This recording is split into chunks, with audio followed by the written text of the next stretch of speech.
Why do Scorpios test your boundaries? That's the topic of today. And honestly, I woke up one morning thinking about this and what my next topic would be for my next video. And I wrote down a ton of notes. I'm looking at them right now. And I just tried to record a video, like reading from them. And I don't know, like I'm really good at writing. And I love what I wrote, so maybe I'll write like an article about this or something. Or, like a mini blog. However, I don't really want to read from the notes, so I'm going to close them because it was a lot of information. And yeah, I know a lot of stuff about Scorpios. I myself am a Scorpio, and I've learned to love the nature of Scorpions. And so perhaps you just follow me and that's why you're viewing this video. Or perhaps you're like, dude, why does a Scorpio keep testing my boundaries? And so I'm just going to freestyle, even though I wrote a lot of stuff down. If you were to come up to me and ask me, like we're having a one-on-one conversation, why do Scorpios test your boundaries? What would I say? Now, when I think about Scorpio, I'm automatically kind of thinking about Pluto, right? And if you know anything about Pluto in Greek mythology, Pluto represents Hades, the god of the underworld. And there was this goddess, I'll call her a goddess. Her name was Persephone. And Persephone was like all nice and like beautiful and bright and pure and fertile. And Pluto kidnapped her and brought her to the underworld. And then the other gods were like, yo, give us Persephone back. Let her go. Let her be free. And Pluto was like, nah, man. That's all me. I'm keeping Persephone down here with me. And they made an agreement or something. Maybe I'm like not telling the story exactly how it went, but I think, I'm pretty accurate with what I'm saying. But they made this agreement that Pluto would release her, after a few months' time. And so this is basically like an analogy for the seasons.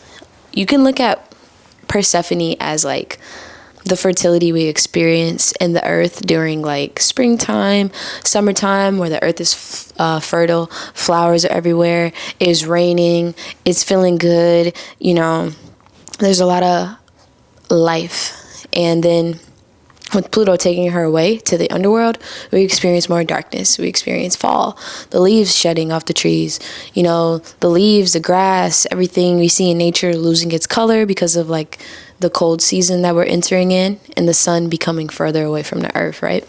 So Pluto taking Persephone away and releasing her back like when the springtime is, which is when we see in our seasons, we see the light returning, getting the weather getting hotter, the flowers starting to bloom and things becoming more fertile again. That's like the whole analogy, right? But when we say, why do Scorpios test our boundaries? I kind of think about that because like, if you think about Hades and you think about Pluto in the underworld, Scorpions, the people like me, we have this ability to go into deeper realms through our mind, deep thought, our emotions, which are something that is very deep. The less emotional thing, the higher up it is. Like a Gemini, they're very like up in the sky. Mercurial energy is like more angelic, right? So having the ability to go that deep into something, it allows Scorpios to go into the lower realms, to cross boundaries and come from the earth to the underworld, back and forth. Now, in layman's terms, we could say that's like shadow work. It allows Scorpios to like see what's going on the surface and then dig deeper and find out what's going on beneath the surface. And in order to do that, that is like the basis of what testing someone's boundaries look like. If you test someone's boundaries, you are seeing how far you can get before something happens, like death, rebirth, transformation, sex. These are the things that Scorpio rules over. And since, Scorpios rule over these things, those are the things that they utilize in order to test boundaries. So yeah, Scorpio is ruling over death, rebirth, transformation, sex, other people's resources, our deep desires, hidden things. And so when you ask, why do Scorpios test your boundaries? I look at it as from a more spiritual state. Scorpios are here, and it's part of our duty to help you transform, help to kind of kill off the things that don't really serve you, and bring life to the things that will enhance your experience here on life and life beyond this life. Yeah, if you know Scorpios, like there's some energies in the zodiac that are just like purely destructive, but Scorpio comes with not only destruction, but helping you to rebuild. So if I look at like situations I've been in myself, when I think about like me having probably tested someone's boundaries, I think about how my actions were to help people identify their boundaries. And I myself have gone through these situations as well. I feel like it's a responsibility for people who are Scorpions to understand the power that they have and not be reckless with it. Because it's easy for Scorpio to see things at a deeper level. It's easy for us to, manipulate and manipulation is not bad. I've manipulated my hair and put curls in them. My hair my locks don't grow out curly like this. Like my sister put some pipe cleaners in them, wrapped them around, and now my hair is curly. So that wasn't a bad thing, but I have knowledge of how to like do that, right? And so when Scorpios have knowledge of like how to manipulate things or how to transform things or to kill certain things, or we even have really good knowledge on how to use other people's resources and turn one thing into many things, like really good merchants, right? So I say, like, when we have knowledge of these things, it's important to be mindful of how we're using it. On the brighter side, Scorpions are going to use this knowledge in order to help you transform, to grow. So I want to think of an example, right, of like how Scorpio testing someone's boundaries can ultimately help them, right, to transform and experience a rebirth. Let's say there's a person who's a Scorpio and let's say they're living at home with their parents, but they have a friend who has a house, a nice house with like 2 bedrooms, and the friend is living in 1 bedroom, and they're like, okay, this other room, when they moved into the house, they're like, this other room is going to be my creative space, my artist space and stuff. But they like have this connection with this Scorpio, right? And more than likely it could be like a connection that's on like lower terms, right? So with the Scorpio having knowledge of like, yo, I live with my people, I'm trying to get out on my own 2 feet in a way, or I'm just trying to expand, they might be like, yo, let me go see if I can live in this person's 2nd bedroom.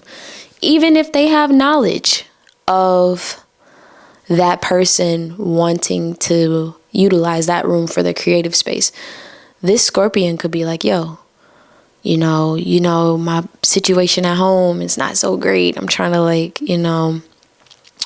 level up. I'm trying to like get on my own too or whatever. And this person could be like, now we're at the point where we reach a boundary. This person has the decision. Do I want to neglect my own needs and not utilize this space as my creative space and let someone come live in it and inhabit my room that's supposed to be for me? Or do I say no and protect that space and, risk possibly losing this connection with this person or what? That is like what it looks like to have their boundary tested. Now, if the person were to let the Scorpio live there in that space, they have now deconstructed their own boundary. And you will like on a spiritual level, when you do things like that, when you open your space up to other energies, you know, that you didn't originally plan for, or like when you have a goal and you kind of, if you disrespect your own space by like not sticking to that goal, then you have to face the consequences. And I just kind of seen that happen in the situation with people dealing with Scorpios. Is like, you knew your boundary and you let this Scorpio in, which ultimately they're there to kind of test the boundaries, because the Scorpion, you know, Scorpions are pretty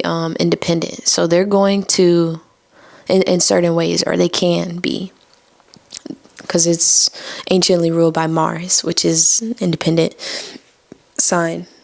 The Scorpion is going to be able to stay with their people or get their own spot, but they're there being used as like a catalyst for you to decide, what are my boundaries? Do I really honor myself? Do I really honor my space? Or do I honor pleasing this other person? Or do I honor letting this person in, trying to help them, when really there's an area of your life that you need to help for yourself? Like it for that person, is so important for them to utilize that creative space for what they said they were going to use it for. And, you know, like they say, if you don't use it, you'll lose it. So them not like getting on it and using that space, now they're having opportunities arise in their life that is trying to fill that space with a different kind of energy. So I hope that was a good analogy. I use it because, like, Scorpions, since they rule over other people's resources, it would be pretty easy for them to see off the bat when they meet people how they can utilize certain kind of resources. And when you're dealing with an evolved Scorpion, you know, like we have the Scorpion, the Eagle, the Phoenix. When you're dealing with the more evolved Scorpions, they're not going to try to disrespect your boundaries. They might even be like, yo, why would you let me do this? Like, when you said this is the goal that you have for yourself, they might shine the light automatically and be like, do you not really honor your own, you know, boundaries? And they might warn you, and they might not even need your space. You might meet an evolved Scorpion that is like, yo, you said you was going to utilize that space for your creative space. Why haven't you done it yet? You know, if you don't take advantage of that, you know, you're not going to grow. It's just going to sit there. You know, you need to act and be and pursue your dreams and pursue your goals and stick to what you said, or else, you know, other things can arise. So like, that would be like more of a higher level person. But yeah, that was my example. Why do Scorpios test your boundaries? Ultimately, the answer is to help you grow, transform, and become a new person, like to be reborn.